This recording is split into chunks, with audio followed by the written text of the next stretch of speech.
Swear I won't forget this, why do I regret this? In my mind reckless, thoughts are feeling endless. Sitting up I'm breathless, anxiety's infectious. I feel so defenseless, betrayed and embarrassed. I hate being open, I hate being broken. I feel like an ocean filled up with emotion. Anger ain't a potion, rub it on like lotion. I can feel it soaking, reopen, the scars have awoken.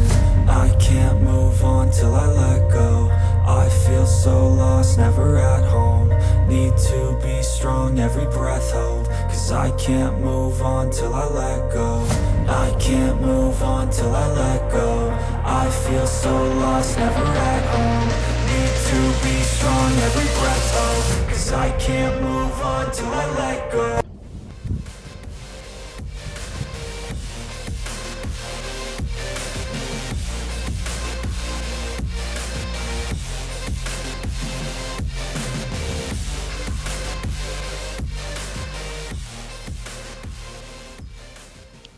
As you can see from the last upload, this is the damage in pure daylight. Hey guys, welcome back. It's been a very emotional couple of days for me. It's been very hard to even pick up this camera actually, just to film this and even face this car. For you who think I'm out of the game, I'm not going anywhere just yet. And I know some of you guys are praying on me not to pull through this and just write this car off. Well, sorry to disappoint you, but I'm not going anywhere. I've spent too much time and too much money trying to build this car and sourcing all these parts in general, but this is the full extent of the damage, and I think I got away with it, to be fair to myself here. Most of the impact was absorbed above the bumper, which is a good thing because the OEM lip, original one, wasn't damaged. They're pretty much virtually impossible to get and extremely hard to find, and you'll be paying a lot of money if you can get your hands on one.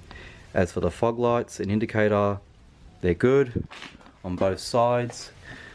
We have left-hand headlight tabs are broken, right tabs are broken. It's a pity they're perfect condition.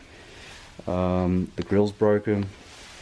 I cannot open the bonnet whatsoever. It's stuck that way. Now as for the AC condenser, it's not broken. The power steering cooler isn't kinked or any way, and the AC lines don't seem to be kinked in any way, but we won't know the full extent of the damage until we remove the bumper. AC compressors filter, that's what that's for. That's not damaged, which is a good thing because they're obsolete. You can't buy them brand new anymore. Most of you probably don't even know that. She claims she didn't see my car. She believes it was too low. Well, if it wasn't low enough, she would have smashed the whole front end of this vehicle. So low life.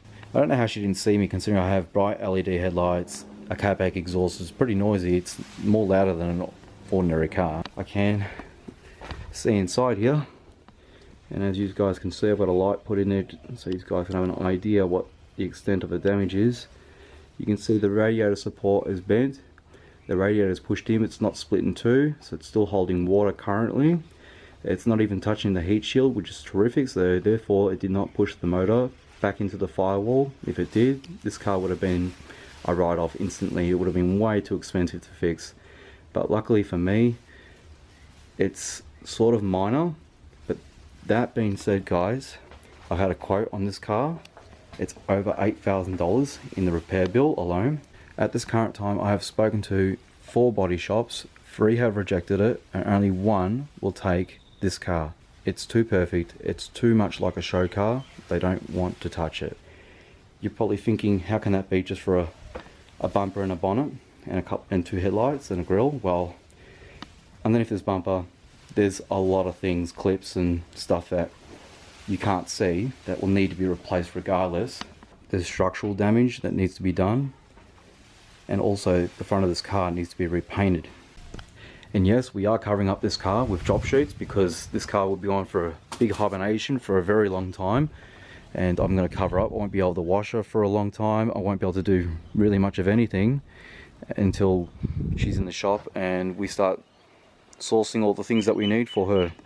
But in the meantime, I'm going to be mummifying this entire vehicle to protect her in her pristine condition and keep her clean as much as possible, because it is going to a high-end shop and I want as much respect as I possibly can parts are very expensive and obsolete for this car. For anyone who does own a Prelude, we all know that the parts are virtually impossible to get unless you source them from Japan, but you'd be paying a lot of money and probably be waiting most likely 4 to 6 months for it to even get to your country. I live all the way here in Australia, obviously, as you can see by my license plate. If I left any information out, I'm sorry. I tried the best I can to explain my situation and as best as I could to all yous. And for those guys who are wondering, how did I get it home? I drove it home. Anyway, this is probably the last time you guys will see this car in this, like this. It's probably going to stay this way for quite a number of months before she gets into the shop, and then maybe a few more months wait before I even get it back. Who knows, but I'll try and keep you informed as best as I can. Alright guys, peace.